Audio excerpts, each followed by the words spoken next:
Comenzamos entonces con la ejercitación, aplicación de los contenidos de la unidad 4. Prueba de hipótesis para un parámetro. Este procedimiento también suele denominarse dócima de un parámetro.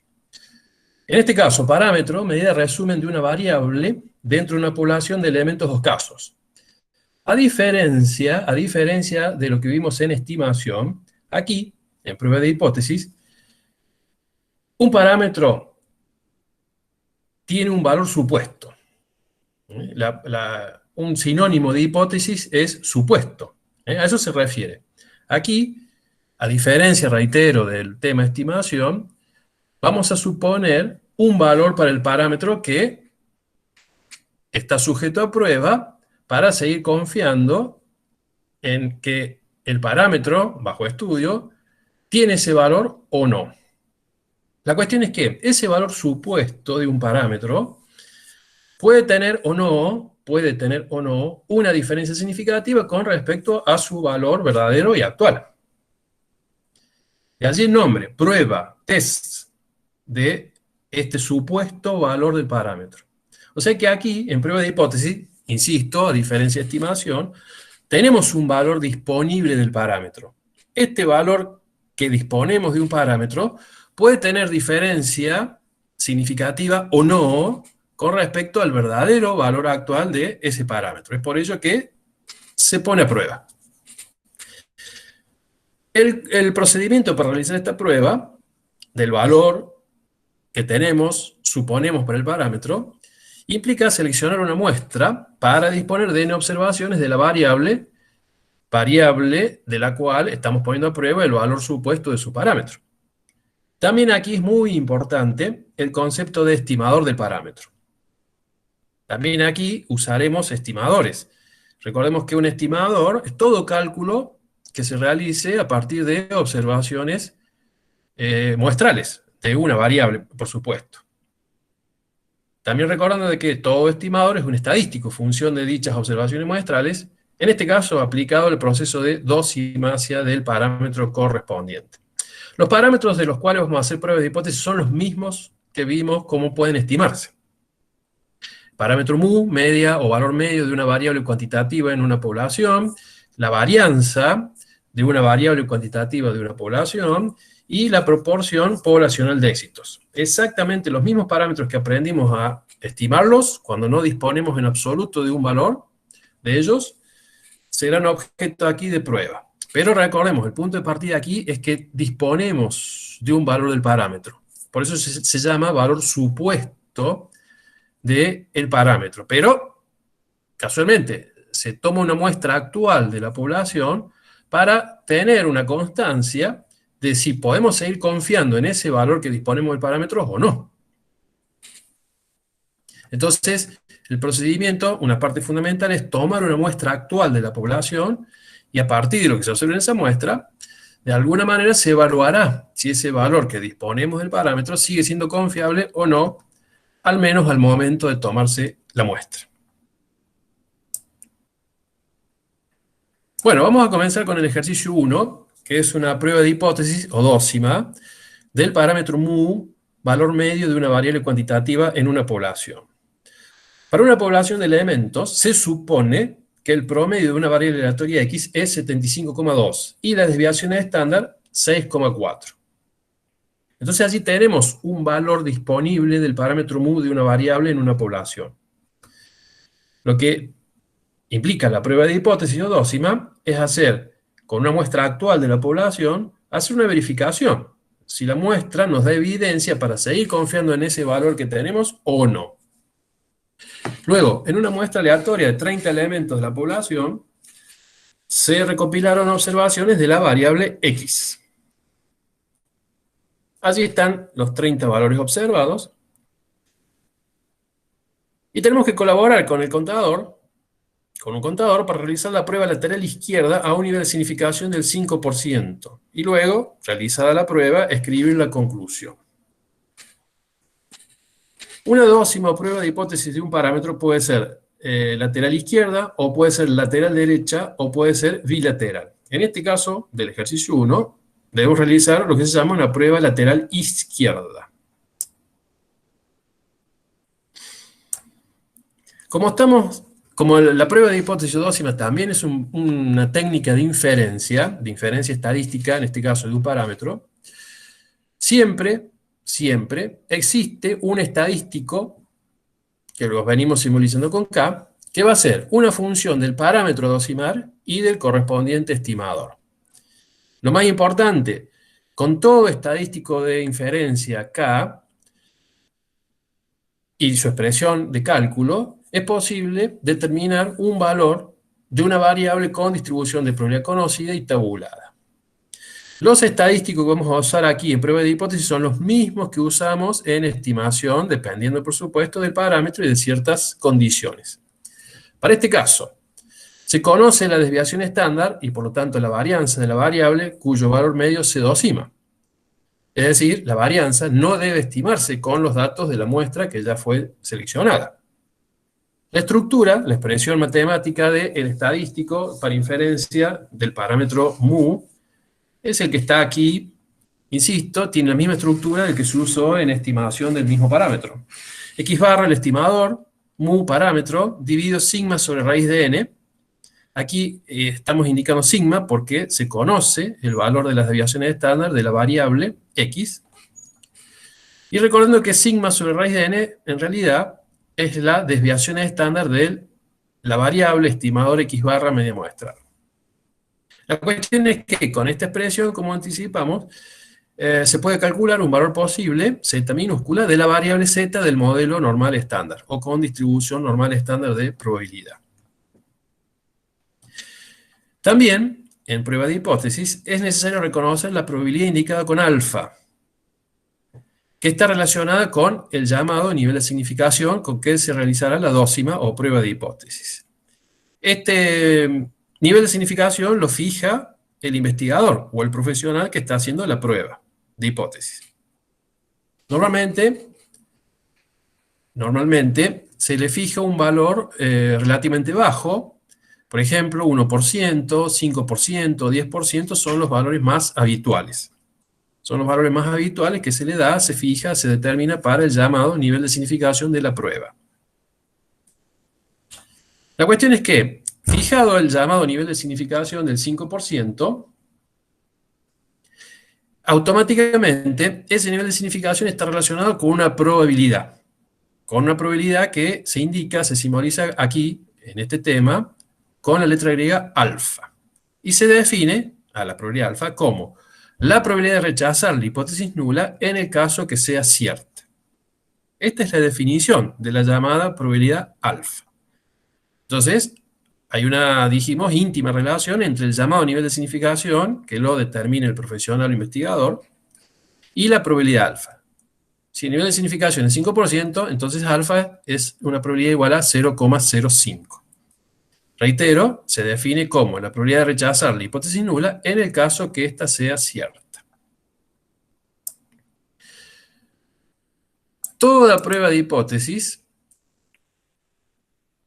requiere plantear dos hipótesis. La llamada hipótesis nula, que habitualmente se indica con H mayúscula sub 0, y la denominada hipótesis alternativa, que se la simboliza con H mayúscula 1.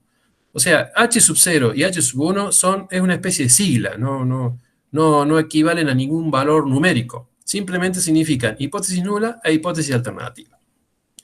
En la hipótesis nula se indica, se asienta, se escribe el valor disponible, ese valor que suponemos tiene el parámetro mu aquí, que era, según el enunciado, 75,2. Estamos diciendo, suponemos que el valor medio de esa variable x bajo estudio es 75,2. A diferencia, como dijimos, de estimación, aquí suponemos un valor de un parámetro. Prueba lateral izquierda significa que la hipótesis alternativa se va a escribir de esta manera. Dócima o prueba lateral izquierda es lo mismo. Es decir que es como que en esta situación decimos, de no ser 75,2 el valor de mu sería menor a 75,2. Recordemos, este 75,2 es un valor que suponemos tiene mu. el cual puede ser confiable o no. Casualmente es un valor sujeto a una prueba, a una verificación o test. Es por ese motivo que necesariamente hay que escribir además la llamada hipótesis alternativa. En este ejercicio 1 vamos a hacer una prueba o dócima lateral izquierda.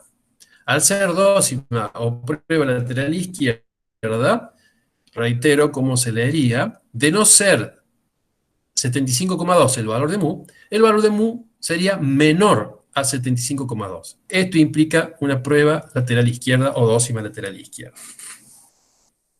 Una vez escritas las hipótesis de la manera que correspondan, tenemos que pasar al punto crítico. Inicialmente, lo que se conoce como punto crítico es un valor particular del estadístico de inferencia, que en este caso, el estadístico por inferencia, me permite calcular un valor posible de la variable z. Al punto crítico se lo indica con un asterisco. Eso es algo bastante habitual. Para determinarlo, en una dócima lateral izquierda, la probabilidad alfa, que se había definido previamente, debe ubicarse en el extremo izquierdo. De allí viene el nombre de la dócima también. Esa probabilidad alfa, que está ligada, como dijimos, al llamado nivel de significación de la prueba, debe ubicarse en el extremo izquierdo de la distribución de probabilidad del estadístico. Entonces aquí tenemos la distribución normal de la variable z, campana. La probabilidad alfa está ubicada, la dejamos indicada en el extremo izquierdo de esta distribución de probabilidad. Por lo tanto, en la tabla del modelo normal, esa tabla reducida que se puede usar, la tenemos disponible, buscamos cuál es aquel valor de la variable z que tiene asociada esta probabilidad acumulada indicada con alfa ahora. Según esa tabla, el valor de z menos 1,645 es el valor que tiene asociada la probabilidad acumulada 0,05. En otras palabras, la probabilidad de que la variable z adopte un valor menor a menos 1,645, según la tabla, es 0,05. Este dato, el menos 1,645, lo extraemos, no hay que hacer ningún cálculo, lo extraemos directamente de la tabla. Para ello hay que ir a la tabla con la probabilidad acumulada 0,05.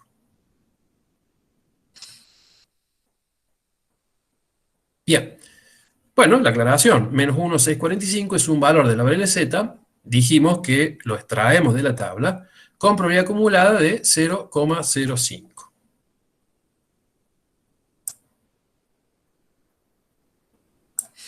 A partir del punto crítico del estadístico, que recién lo conseguimos de la tabla, ese z asterisco, puede obtenerse el llamado punto crítico del estimador.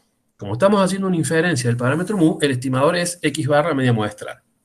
De nuevo, al punto crítico se lo suele indicar con un asterisco. Para determinarlo, debemos despejar x barra de la igualdad que recién habíamos planteado. Aquí está la expresión del estadístico, de inferencia del parámetro mu. Dijimos que con esta expresión se calcula un valor posible de la variable z normal. Entonces, si a partir de esta igualdad despejamos x barra, obtenemos una especie de fórmula para calcular el valor del punto crítico del estimador. Bueno, aquí está.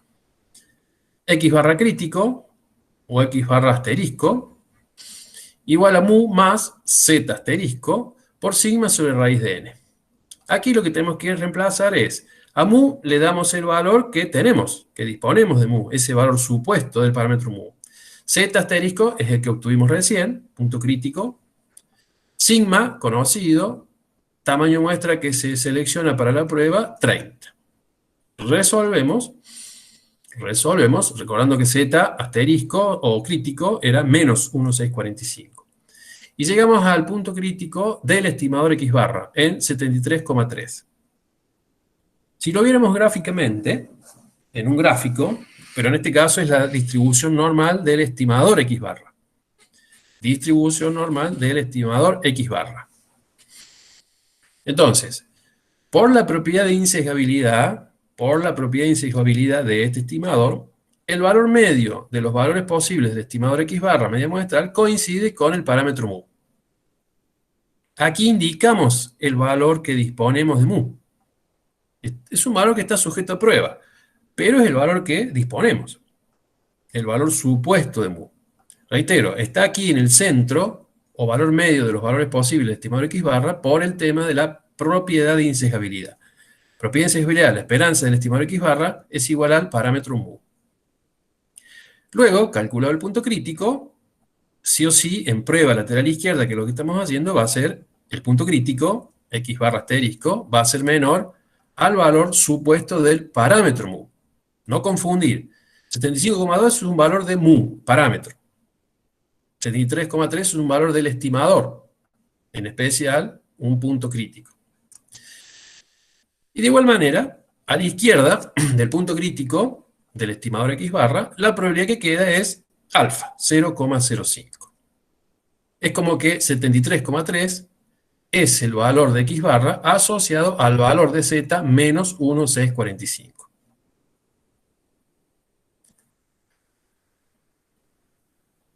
Bien, entonces, una vez que tenemos el punto crítico, ya sea del estadístico, Z asterisco, o del estimador X barra asterisco, reconocemos, identificamos la llamada zona de rechazo de la hipótesis nula.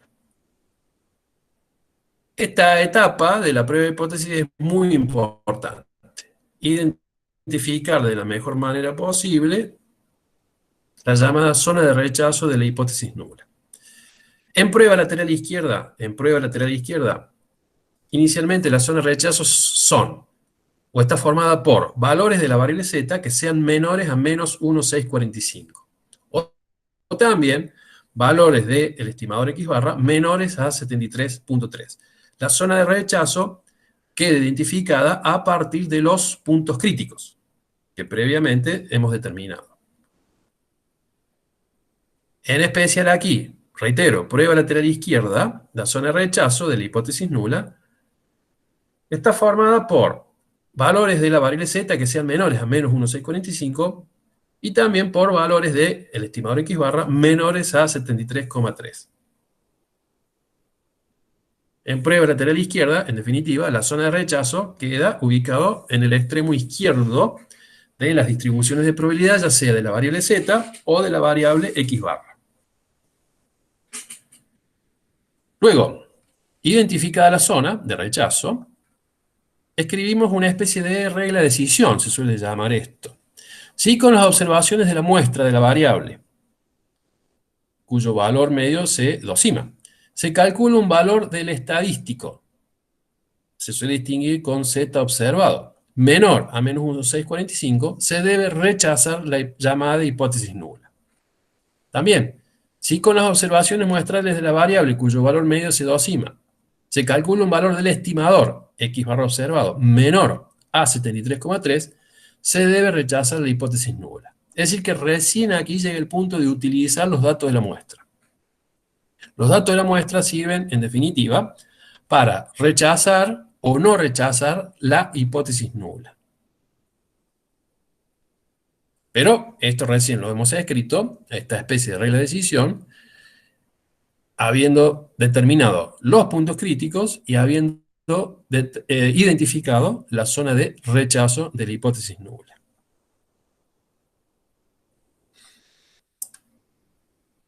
Entonces aquí nos vamos a la llamada evidencia muestral. Con las observaciones muestrales vamos a calcular los denominados valores observados, tanto de X barra, la media muestral, y de la variable Z. Entonces, sumamos las 30 observaciones de la variable X, eso nos da 2343, dividimos por N, 30, tamaño de muestra, y calculamos el valor observado de media muestral. Aquí nos da 78,1. Una vez que tenemos el valor X barra observado, procedemos a calcular el llamado valor observado, pero del estadístico. O sea, es un valor de la variable Z, con la expresión que tiene el estadístico que permite calcular un valor de la variable Z. x barra menos mu dividido sigma sobre raíz de n. Aquí en x barra usamos precisamente el valor observado del estimador, menos mu, el valor que disponemos del parámetro. La cuestión es que terminamos con un valor de z observado de 2,48. ¿Qué hacemos? Comparamos, de alguna manera hacemos una comparación, perdón, entre el valor observado de x barra y el punto crítico. O también comparamos el llamado valor observado de z con el punto crítico. La cuestión es que ambos valores no pertenecen a la llamada zona de rechazo. Según habíamos escrito anteriormente, cómo estaban conformadas las llamadas zonas de rechazo, vemos que, en base a la evidencia muestral, los valores observados, ya sea del estimador x barra como del estadístico z, no pertenecen a la zona de rechazo. ¿Esto qué significa? Que vamos a seguir confiando, vamos a seguir usando el valor de mu que disponemos, el que estaba escrito en la llamada hipótesis nula. Es decir, acabamos de hacer una especie de verificación respecto de si podemos seguir confiando en ese valor que disponemos del parámetro mu o no. Entonces, en base a la evidencia muestral,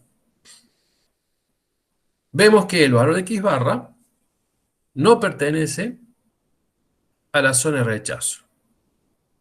Entonces, en base a la evidencia muestral, a manera de conclusión, digamos, en base a la evidencia muestral y con un nivel de significación del 5%, no se rechaza la hipótesis nula. Es decir, se considera que el promedio de la variable aleatoria no sería inferior a 75,2. Es decir, no sería significativamente menor a 75,2. Existe cierta probabilidad, simbolizada con beta, de que, habiendo no rechazado la hipótesis nula, esta sea falsa. Es decir, que hay otra probabilidad que calcularemos en la clase que viene, en un ejercicio, indicado con beta, que estaría asociada a la decisión de no rechazar la hipótesis nula. O sea, el hecho de que los valores observados, ya sea del estimador o del estadístico, no pertenecían a la zona de rechazo, la regla, el procedimiento de previa hipótesis dice no debe rechazarse la hipótesis nula. El hecho de que los valores observados del estimador o del estadístico no pertenezcan a la zona de rechazo conduce a la decisión de no rechazar la hipótesis nula. Pero hay cierta probabilidad de que ese valor de hipótesis nula, 75,2 en este ejemplo, en realidad puede llegar a tener una diferencia significativa. Bueno, la probabilidad de no rechazar la hipótesis nula, siendo que es falsa, es una probabilidad que se puede medir o calcular, lo veremos cómo se hace en la clase que viene, y se indica con la probabilidad beta. La cuestión es que hasta aquí es la conclusión para este ejercicio. Simplemente para destacar o justificar por qué la decisión. Los valores del estimador x barra que están en la zona de rechazo, los valores del estimador x barra que están en zona de rechazo, se los considera, se los supone, como significativamente separados del valor de mu que se dispone. Es por eso que, si con los datos de una muestra calculamos un valor de x barra menor a 73,3, se debería rechazar la hipótesis nula.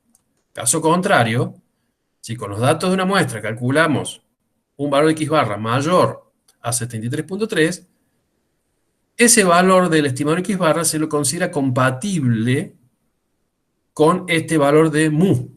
Es por eso que no se debería rechazar la hipótesis nula, que fue lo que pasó en este ejemplo.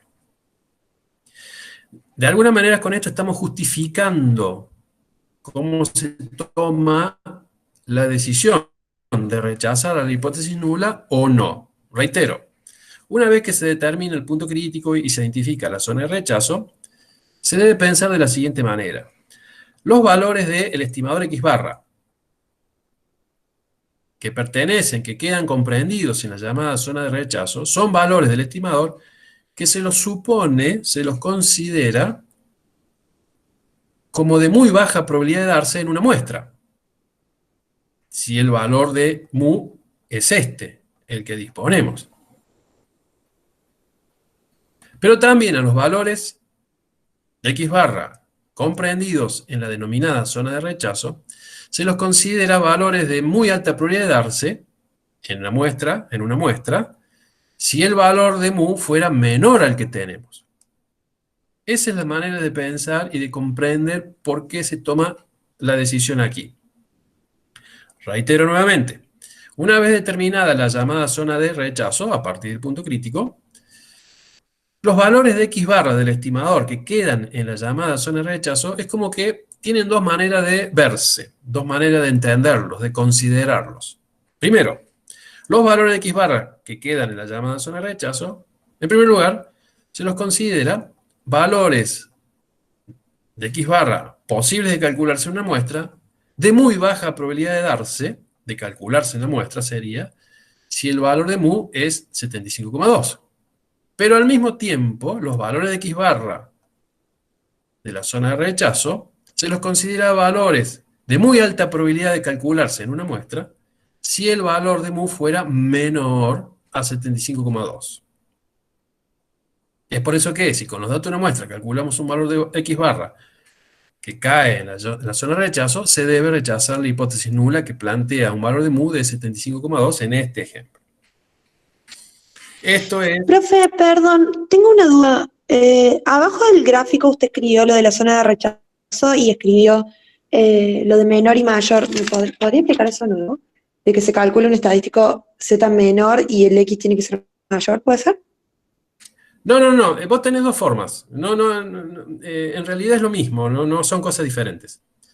Lo que pasa es que para entender la lógica de la prueba de hipótesis es mejor verlo en la zona de rechazo del estimador x barra. Esa es la idea. Esa es la idea. Lo que estamos viendo acá, ya la decisión se tomó, ¿no es cierto? El valor de x barra calculado nos dio mayor al punto crítico, por lo tanto la decisión fue no rechazar la hipótesis nula. Bien. Lo que estoy explicando ahora es la lógica que está por detrás de la decisión de rechazar o no a la hipótesis nula, ¿de acuerdo? ¿Está bien? La lógica es esa. Una vez que se determinó la zona de rechazo, los valores del estimador que quedan comprendidos en la zona de rechazo, en este ejemplo, valores de menores a 73,3 de x barra, se los considera de dos maneras. Primero, son valores de muy baja probabilidad de presentarse, de calcularse en una muestra, en el caso de que el valor de mu sea este. Pero también, y al mismo tiempo, son valores del estimador de muy alta probabilidad de calcularse en el hipotético caso de que el valor de mu fuera menor a 75,2. Es por eso que, si con los datos de una muestra calculamos un valor que pertenece a la zona de rechazo, se rechazará la hipótesis nula. Caso contrario, que fue lo que pasó en este ejercicio, no se rechaza la hipótesis nula porque el valor de x barra no pertenecía a la llamada zona de rechazo. Es un poco para explicar la lógica que tiene el proceso de la decisión de rechazar la hipótesis nula o no. Eso es simplemente lo que estamos explicando acá al último. Bien, a Muchas continuación... No, de nada. A continuación, Santiago mostrará dos ejercicios más. Uno de prueba de hipótesis, también del parámetro mu, pero con el estadístico T. Con la estructura del estadístico que permite calcular valores de la variable T del modelo Student. Y luego una prueba de hipótesis del parámetro variance.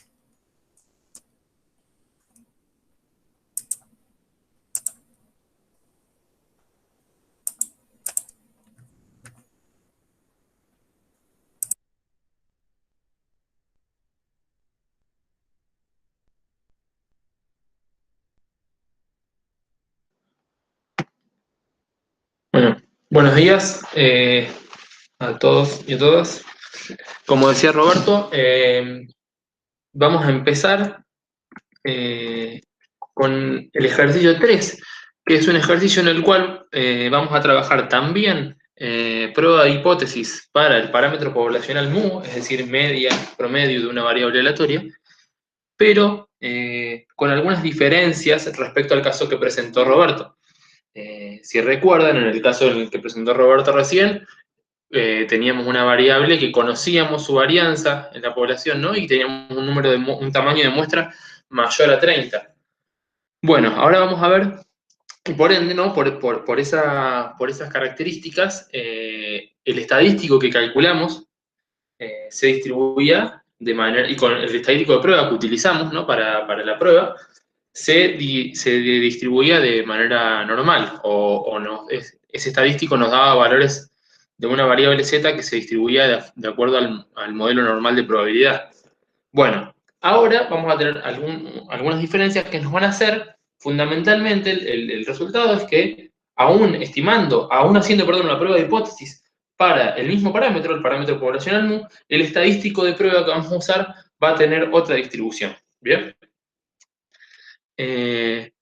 Partamos del enunciado. Dice: las especificaciones de determinado medicamento exigen un contenido de 30% de aspirina en cada comprimido. Se toman aleatoriamente y analizan 16 comprimidos, ¿sí? La concentración media de aspirina de esos 36 comprimidos, ¿no? Es de 30,4, es decir, el promedio de la muestra, de esa muestra es de 30,4, con una desviación estándar de la muestra de 0,8.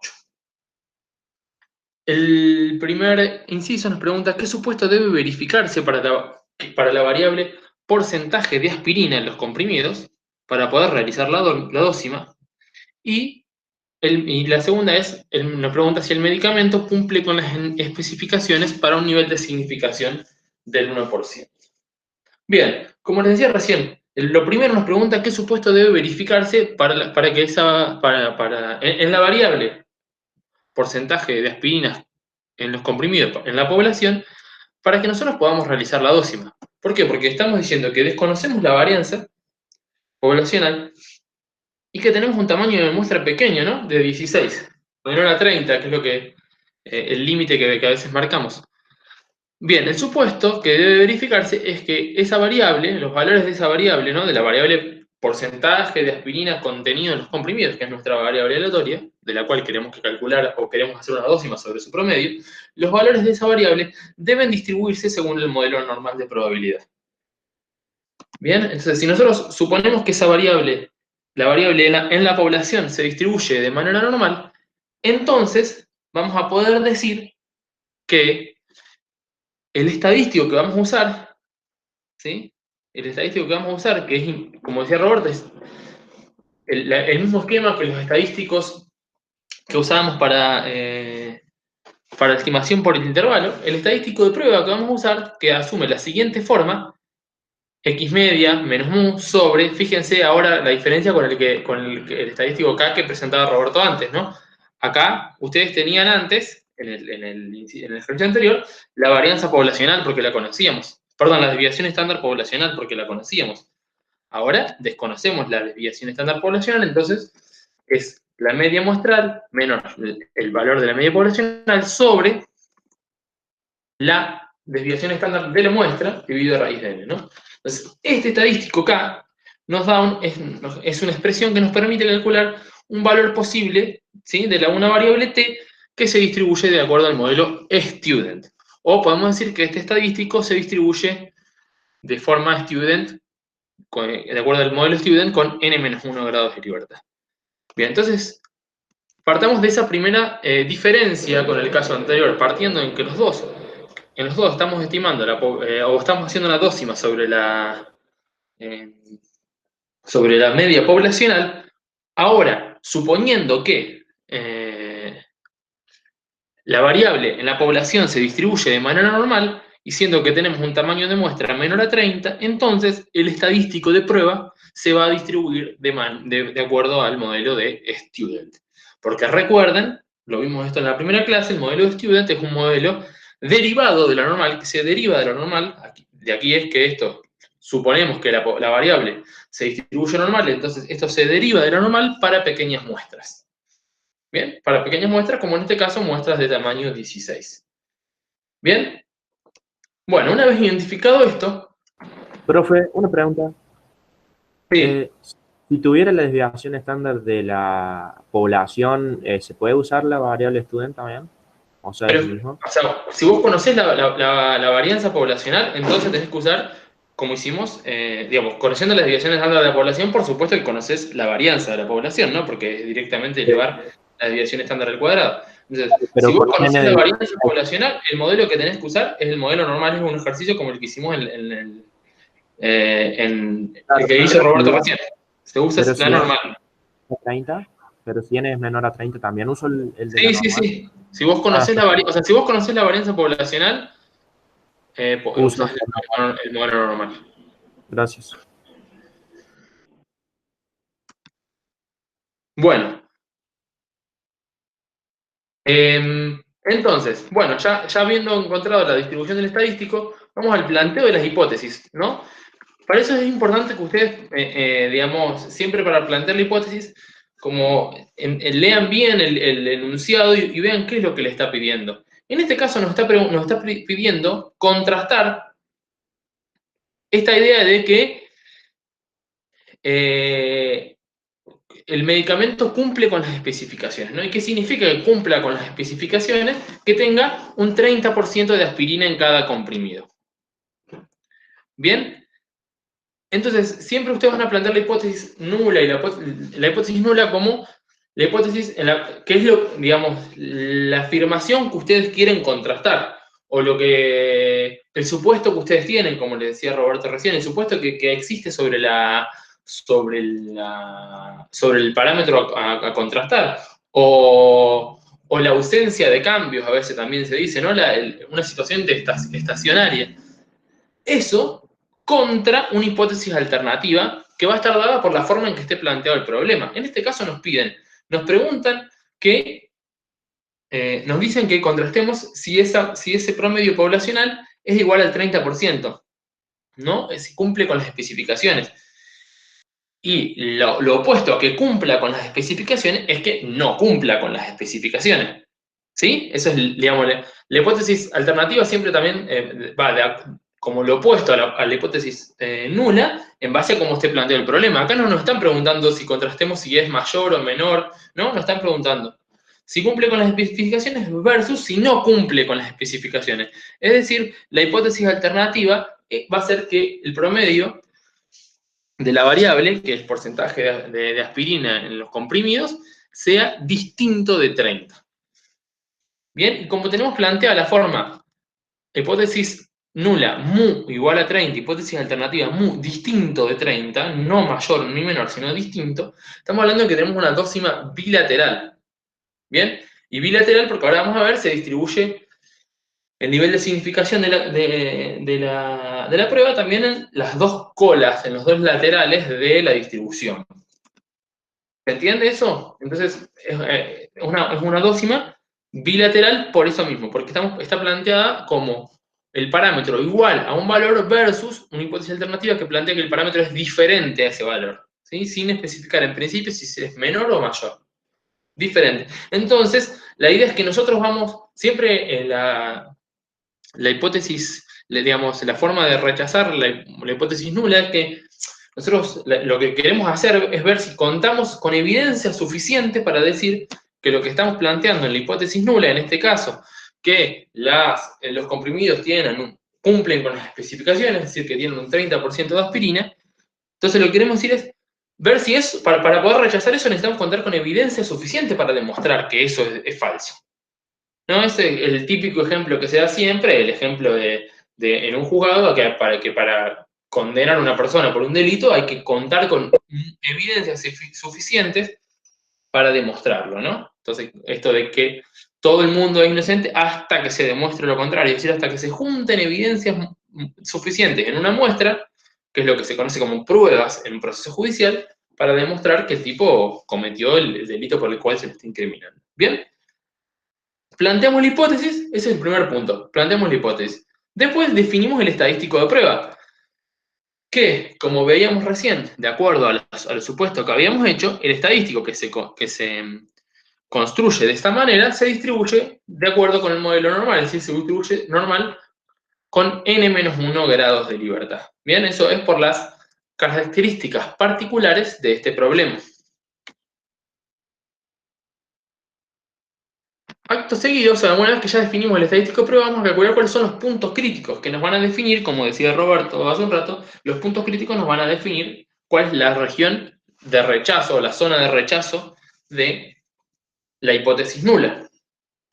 Bien, yo acá en este caso, a ver, recién ustedes calculaban un punto crítico porque estábamos hablando de una dócima lateral derecha, era en ese caso.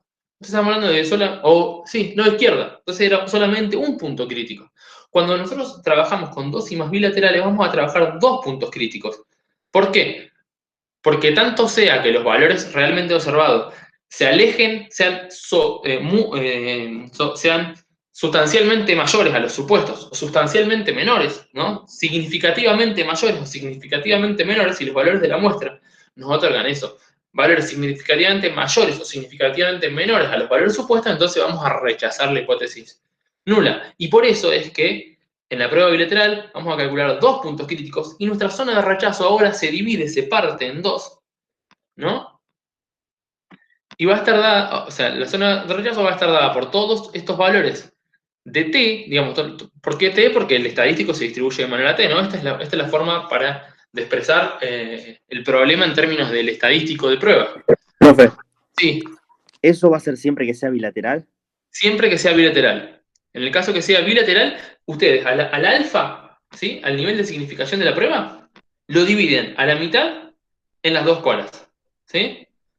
Porque esto va a seguir siendo, esta alfa va a seguir siendo la probabilidad de rechazar la hipótesis nula. Cuando, ¿sí? ¿No? Lo vieron en el error tipo 1, probabilidad de rechazar la hipótesis nula siendo que esta es verdadera. Entonces, dividiendo este alfa, lo dividen y vamos a tener los dos puntos críticos. Entonces ahora vamos a calcular dos valores críticos cuando tengamos una prueba bilateral. ¿Sí? Y le vamos a llamar T estrella y T2 estrellas, ¿no? Como para diferenciarlos de alguna forma. El T estrella entonces va a ser el valor de la variable T para n-1 grado de libertad que acumula alfa sobre 2. ¿Sí? Fíjense que el T con una estrella tiene a su izquierda alfa sobre 2. Y el T con dos estrellas, ¿cuánto tiene a su izquierda? Bueno, 1 menos alfa sobre 2, porque lo que tiene a su derecha es alfa sobre 2. Entonces lo que acumula es 1 menos alfa sobre 2. ¿Se entiende? Entonces el T2 estrella es un T para n-1 grado de libertad que acumula la probabilidad 1 menos alfa sobre 2. En nuestro caso, como alfa es 0,01, alfa sobre 2 es 0,05. 0,005, ¿bien? Entonces, el T con una estrella va a ser el T para 15 grados de libertad que acumula 0,005 de probabilidad. Y ese valor es menos 2,947. Eso lo obtienen fácil de la tabla Student. ¿No? Dijimos, estamos trabajando con 15 grados de libertad. 15 grados de libertad, probabilidad 0,005 es menos 2,947. ¿Bien? Y el T con dos estrellas, ¿no? El segundo punto crítico para el estadístico, que acumula, o sea, va a ser, perdón, el T con n-1 grados de libertad, es decir, con 15 grados de libertad, que acumula 1 menos alfa sobre 2, es decir, 0,995. ¿Sí? Porque alfa sobre 2 es esto, entonces 1 menos esto es 0,995. Ese valor, por supuesto, digamos, dado que la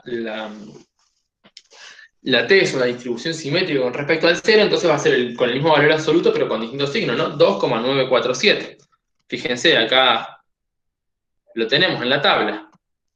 Para 15 grados de libertad, el valor que acumula 0,995 de probabilidad es 2,947, está aquí. ¿Bien? Entonces ya calculamos los dos puntos críticos para el estadístico. Ahora, como hicimos antes, también podríamos calcular los puntos críticos y por ende después la zona de rechazo para el estimador, para el X barra. ¿Sí? Aquí una aclaración. Estas formas de resolución, digamos, trabajando los puntos críticos para los valores del estadístico T, o trabajando los puntos críticos para los valores del estimador X barra, son formas, digamos, alternativas, similares. o paralelas, digamos. Uno podría resolverlo con alguna de las dos formas.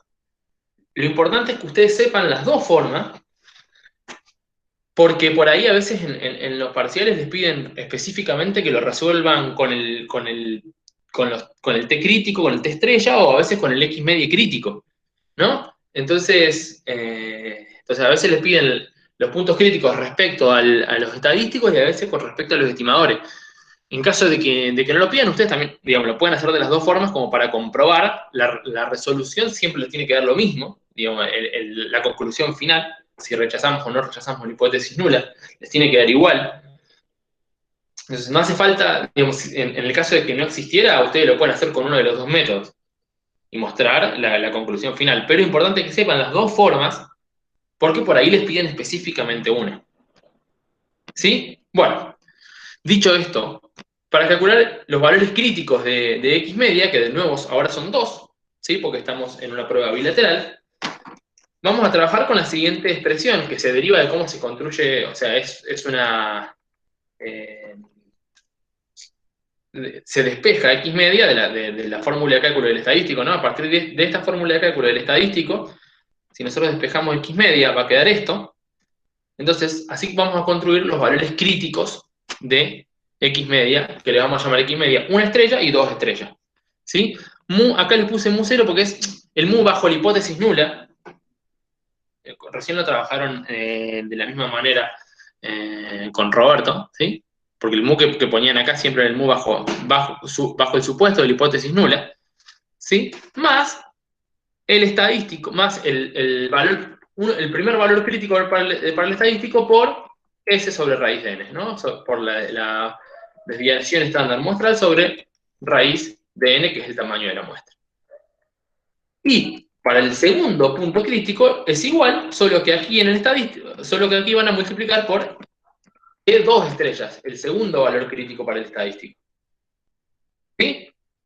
A ver, acá está mal. Esto tiene que ser más. Bien. Ojo, por ahí está mal en el archivo subido, porque yo lo subí y con esa versión lo puedo tratar de corregir después. Entonces, bien, vamos a tener para este caso 30 menos 2,947, acá uno podría poner más, entre paréntesis, menos 2947, ¿no? Que es el valor del T estrella, del primer punto crítico del estadístico, ¿sí? Pues uno podría hacer así, bueno, yo directamente le hice menos, porque es lo mismo, más por menos, menos 2,947 por 0,8, que recuerden era la desviación estándar de la muestra, sobre la raíz de 16, que es el tamaño de la muestra. Eso nos da 29,4.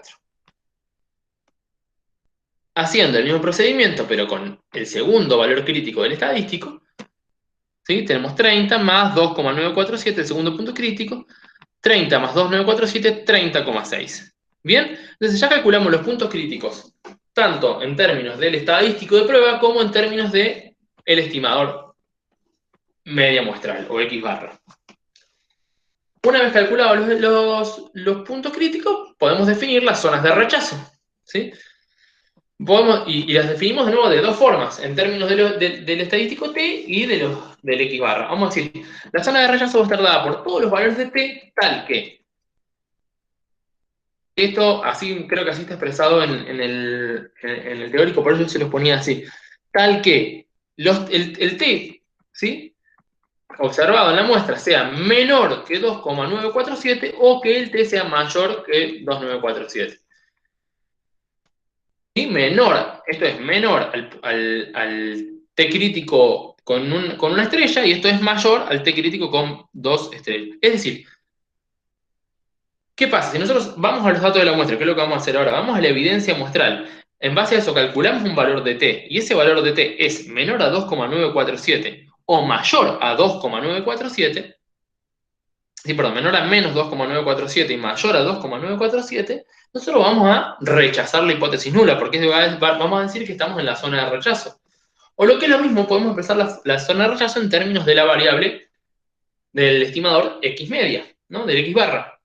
Sí, vamos a decir que la zona de rechazo va a estar dada por todos los X barra, tal que X barra sea menor a 29,4, es decir, menor a nuestro X barra crítico con una sola estrella, y mayor al 30,6, que es nuestro X medio crítico, con 2 estrellas. Entonces, de nuevo, si vamos a la muestra, y en la muestra calculamos un valor de la media muestral que es menor a 29,4 o mayor a 30,6, lo que vamos a decir es que vamos a rechazar la hipótesis. Bien, ¿se entiende? El camino es el mismo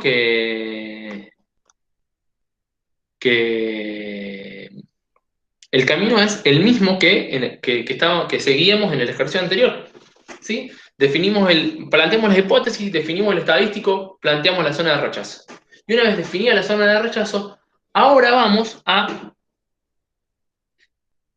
contrastar nuestra evidencia muestral, porque al fin y al cabo en lo que consiste una prueba de hipótesis es contrastar la evidencia que nos da una muestra con una regla de decisión, digamos, como lo que hicimos recién, de decir que vamos a rechazar la hipótesis nula si se cumple que X media, ponele, en la muestra sea menor a 29,4, eso es una regla de decisión.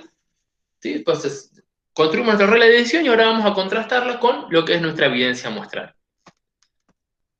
Entonces, con los valores de las observaciones, digamos, con las observaciones muestrales que hemos realizado, calculamos los valores observados para T y para X media, para ver si están o no en la zona de rechazo. ¿Bien? Yo le pongo así, X media observado, el valor que observamos para la media muestral es de 30,4. Esto es un dato del ejercicio, si se fijan, está planteado en el enunciado, que la media muestral es de 30,4. Entonces, vamos a decir que ese X media muestral, fíjense, de 30,4, no es ni menor a 29,4, ni mayor a 30,6. ¿Sí? Está entre 29,4 y 30,6. Por ende, no pertenece a la zona de rechazo. ¿Sí? Creo que por ahí a veces el profesor Fugilando les va a poner que pertenece a la zona de aceptación de la hipótesis nula. No sé, para mí es mejor poner que no pertenece a la zona de rechazo, pero bueno, fíjense ahí cómo lo pone él. Entonces, no pertenece a la zona de rechazo. Y si calculamos el T observado, ¿sí? El T observado lo vamos a calcular con la siguiente expresión, que es la expresión para calcular el estadístico T. El X medio observado menos el valor de mu. Para este valor de mu vamos a suponer el mu bajo la hipótesis nula, dividido S sobre raíz de n. Bueno, 30,4, que es el X medio observado, menos 30, que es el mu bajo la hipótesis nula, sobre 0,8 dividido la raíz de 16. Y eso nos da 2. Fíjense de nuevo, si vamos a la zona de rechazo, en términos del estadístico T, ¿sí?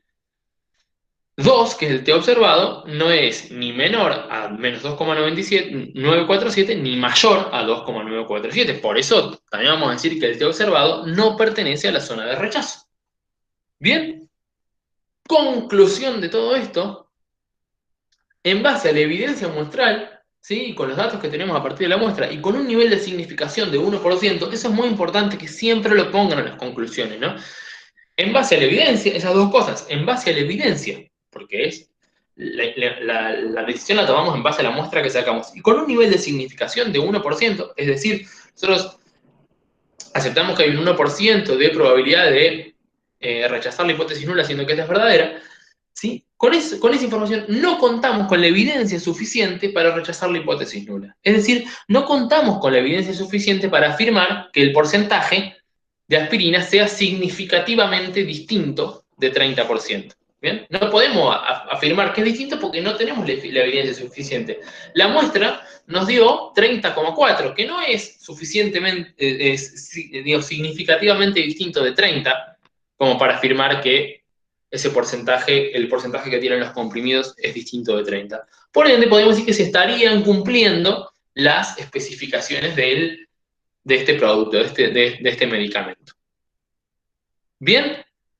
¿Se entendió? Entonces, lo que hicimos hasta ahora es una prueba sobre el parámetro media poblacional similar a la realizada en el ejercicio anterior, solo que con la diferencia de que el estadístico de prueba se distribuye de manera distinta por las condiciones.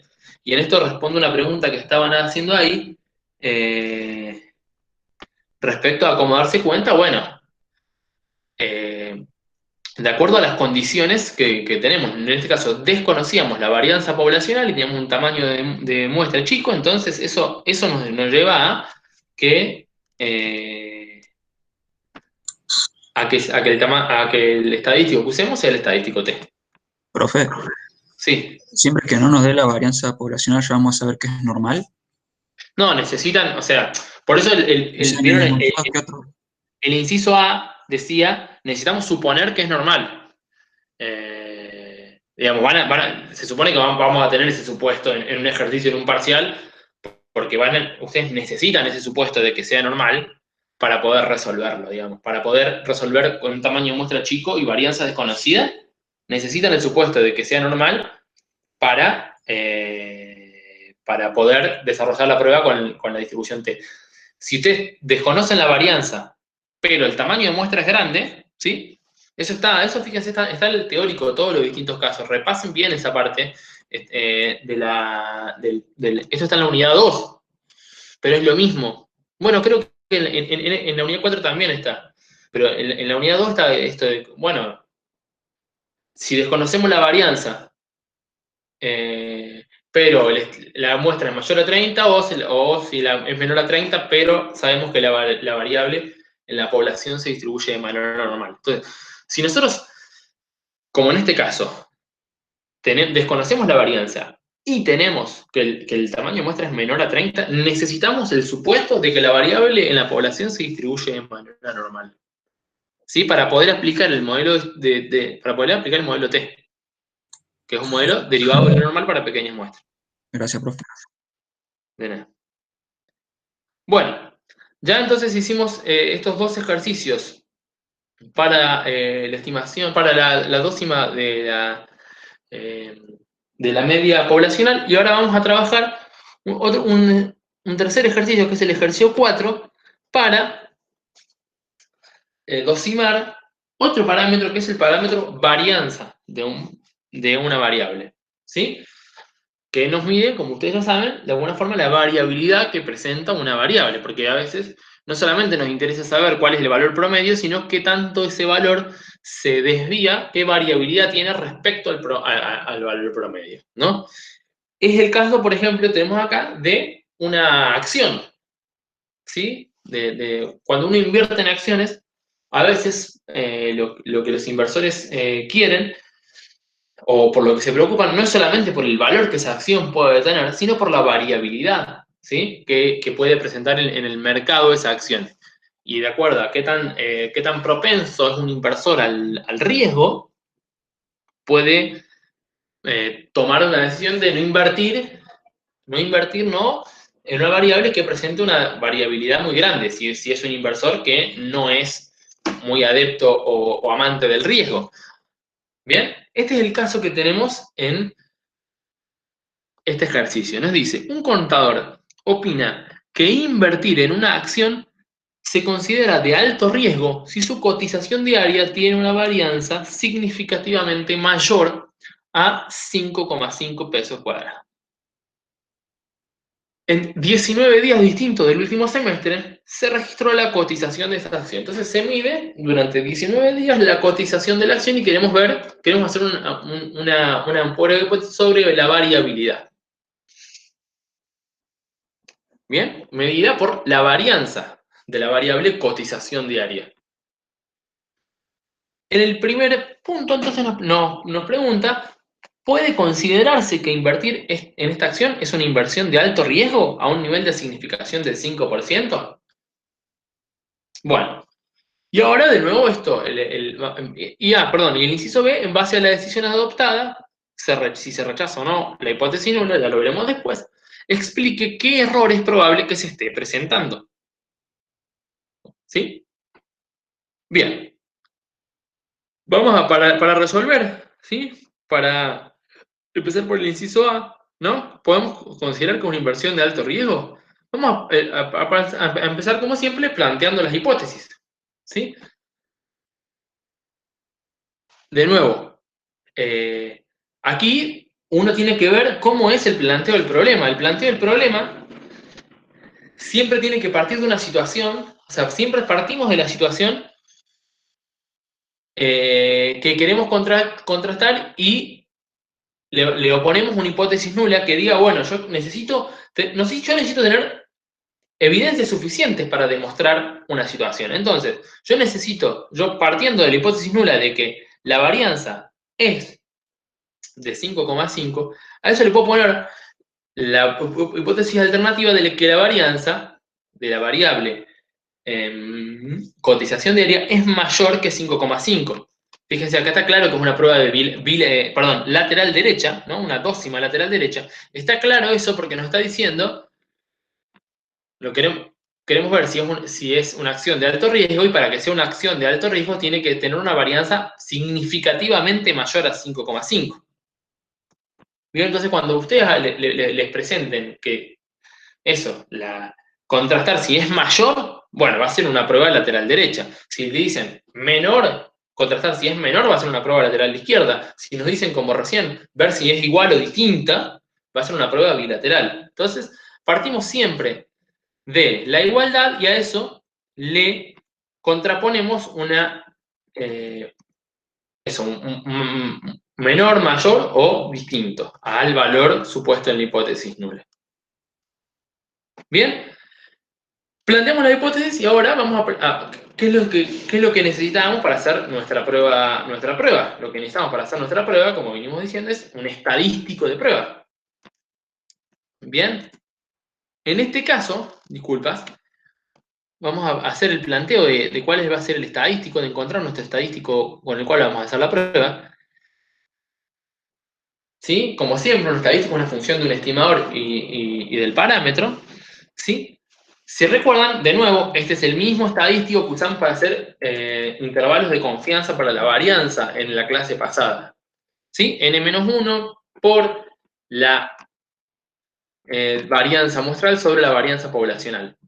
Aquí tenemos esto, el estadístico K es una función de un estimador, S cuadrado, y del parámetro, sigma cuadrado. Bueno, ese estadístico, o de esa forma se calcula un valor posible, ¿sí?, de una variable chi, que es chi cuadrado, que se distribuye de acuerdo al modelo de probabilidad chi cuadrado con n-1 grados de libertad. O dicho de otra forma, este estadístico se distribuye chi cuadrado con n-1 grado de libertad. Bien, ya tenemos entonces algo muy importante, que es saber de qué forma, qué distribución vamos a tener que usar para realizar nuestra dócima. Eso, es como, fíjense, digamos, ustedes se van a dar cuenta que en la clase pasada nosotros para hacer estimaciones de estimación por intervalos de la varianza, usamos la distribución chi cuadrado, y ahora para hacer una prueba de hipótesis vamos a usar la misma distribución, chi cuadrado de nuevo. ¿Sí? ¿Sí? El estadístico es siempre el mismo para estimación y para prueba de hipótesis. Bueno, entonces, ya definimos cuál es nuestro estadístico. Punto siguiente, plantear el punto crítico. ¿Bien? Para plantear el punto crítico tenemos que partir de ver cuál es el nivel de significación de la prueba. El nivel de significación, que es algo que define el investigador, que como decía Roberto, siempre se va a ubicar en valores chicos, como mucho 0,1, 10%, digamos. Va a ser, ¿sí? Como mucho va a estar ahí. Ese nivel de significación nos va a definir cuál va a ser el punto crítico y por ende nos va a definir la zona de rechazo.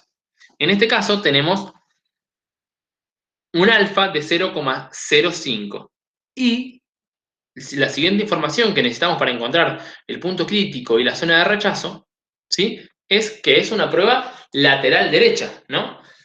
Para rechazar la hipótesis nula nosotros tenemos que encontrar evidencia suficiente de que estamos muy por encima del valor supuesto en la hipótesis nula, de 5,5. Por ende es una prueba lateral derecha. Entonces, en la prueba lateral derecha, la zona de rechazo se va a ubicar siempre hacia la derecha del punto crítico. ¿Bien? ¿Estamos bien? Perfecto. Como nadie dice nada, supongo que estamos bien. A ver. Ahí, estamos acá. Bien. Perdón que voy y vuelo, pero necesito ver si alguien en el chat hace alguna pregunta que sea relevante. Entonces, de nuevo, aquí los puntos críticos los podemos calcular partiendo, o sea, a partir de un punto crítico para el estadístico de chi cuadrado, ¿sí? Para el estadístico, que habíamos dicho que se distribuía de forma chi cuadrado, y le vamos a llamar este punto crítico chi cuadrado crítico, ¿no? Chi cuadrado a estrella. ¿Qué va a ser? El chi cuadrado, con n-1 grados de libertad, que acumula, fíjense ahora, 1 menos alfa de probabilidad. ¿Sí? En las pruebas laterales derecha, siempre el punto crítico para el estadístico va a ser el punto crítico que acumula 1 menos alfa. ¿Sí? En las pruebas lateral izquierda, como vieron en el inciso 1, en el ejercicio 1, en la prueba lateral izquierda, ¿sí? El estadístico acumula alfa. En la prueba lateral de derecha, el estadístico es el que acumula 1 menos alfa. ¿Sí? Porque la zona de rechazo está hacia su derecha. Y en las pruebas bilaterales, los dos puntos críticos, uno acumula alfa sobre 2 y el otro 1 menos alfa sobre 2, porque dividíamos, cortábamos a la mitad ese nivel de significación de alfa. Bien, entonces, dijimos chi cuadrado con n-1 grados de libertad, ¿sí? Que acumula 1 menos alfa. Bueno, ese es el chi cuadrado con 18 grados de libertad, porque nuestro n es 19, que acumula 0,95. Si vamos a la tabla de chi cuadrado, y vamos al chi cuadrado con 18 grados de libertad, que acumula 0,95, está por acá, aquí está, 28,869. ¿Sí? Es este que está acá. Entonces, ese va a ser nuestro chi cuadrado crítico. Y a partir de ese chi cuadrado crítico podríamos calcular también nuestro valor, valor crítico para el estimador, ¿no? El anterior, el valor crítico para el estadístico, el valor crítico para el estimador, que el estimador es, el estimador de la varianza poblacional es la varianza muestral. Bueno, un valor crítico para la varianza muestral. Y esto se calcula de la siguiente manera. De nuevo, esto es despejando en la fórmula de cálculo del estadístico al valor del estimador. Les recomiendo vayan a la fórmula de cálculo del estadístico y despejen ese cuadrado y van a llegar a esta expresión. ¿Sí? El valor crítico del estadístico por el valor del parámetro poblacional, en este caso es sigma cuadrado, bajo la hipótesis nula, sobre n-1. Bien, 28,869, que es el chi cuadrado crítico que acabamos de calcular, por 5,5, que es el valor de la varianza para en el caso de la hipótesis nula, sobre 18. Conclusión, el valor crítico para ese cuadrado, para el estimador muestral, es 8,8. Bien, acá ya calculamos los dos puntos críticos, o sea, el punto crítico calculado de dos formas distintas. ¿Sí? De nuevo, estas son fórmulas alternativas de cálculo, ustedes pueden hacer cualquiera de las dos, salvo que explícitamente les pidan una. Ahí van a tener que trabajar con las que explícitamente les están pidiendo. Bien, entonces podemos definir la zona de rechazo de la siguiente manera. La zona de rechazo va a estar dada por todos los valores de chi cuadrado, ¿sí? Tal que ese estadístico sea observado mayor a 28,869. ¿Qué es lo que vamos a decir? Que si en base a nuestra evidencia muestral calculamos un valor observado del estadístico y ese valor observado del estadístico es mayor a 28,869, vamos a decir, entonces contamos con evidencia suficiente para decir que la hipótesis nula es falsa. Es decir, contamos con evidencia suficiente para decir que la varianza es significativamente mayor a 5,5. O, alternativamente, podríamos calcular la zona de rechazo en términos del estimador, S cuadrado. Perdón, acá está mal, acá debería decir S cuadrado. Todos los S cuadrado, ¿sí? Todos los valores de S cuadrado tal que sean mayores a 8,8. De nuevo, ¿sí? Vamos a la muestra. Trabajamos con la muestra y calculamos un estimador puntual para la varianza, que es nuestra varianza muestral. Si calculamos ese estimador puntual nos da mayor que 8,8, vamos a rechazar la hipótesis nula. Esto es lo que se refería Roberto antes, nuestra regla de decisión. ¿Sí? Y nuestra regla de decisión la vamos a poner en juego con la evidencia muestral. Entonces, ahora se trata de, con las observaciones de la muestra, calcular los valores observados para ese cuadrado y para el chi cuadrado del estadístico. Bueno, aquí no es más que la tabla para que ustedes puedan calcular para que podamos calcular el valor del S cuadrado observado, que requiere de calcular este sumatorio, ¿no? El sumatorio de los desvíos elevado al cuadrado. Esto es lo que ya hemos trabajado bastante. Lo voy a pasar rápido y les voy a repetir que en el caso del parcial, ustedes esta información se supone que ustedes la van a tener, ¿no? ¿Cuánto es el sumatorio de los cuadrados de los desvíos respecto a la media? ¿Sí? Bien. Entonces, ese cuadrado observado, que no es otra cosa que la desviación estándar de la muestra, ¿sí?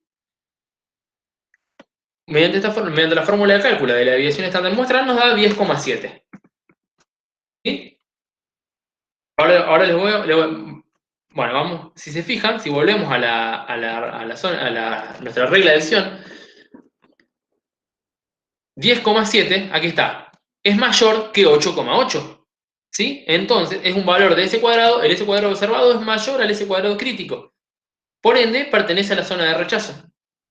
Y lo mismo nos va a pasar con el chi cuadrado observado, que lo calculamos de esta forma. N-1, esta es la fórmula de cálculo del estadístico. N-1 por el S cuadrado observado, ¿sí? Por el valor observado de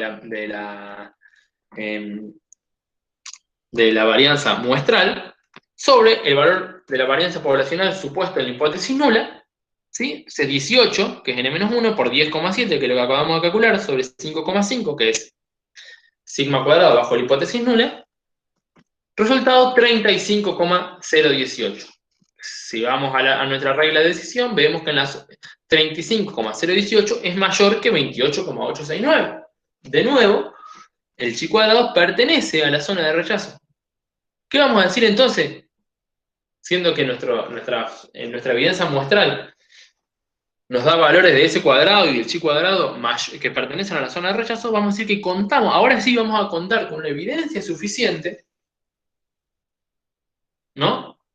Y de nuevo, en base a nuestra evidencia muestral y con el nivel de significación del 5%, contamos con evidencia suficiente para rechazar la hipótesis nula. Es decir, contamos con evidencia suficiente para afirmar, estamos en condiciones de afirmar con ese nivel de significación, ¿no? Siempre esto recuerden, como estamos tomando datos de una muestra, nunca vamos a tener certeza absoluta de nada.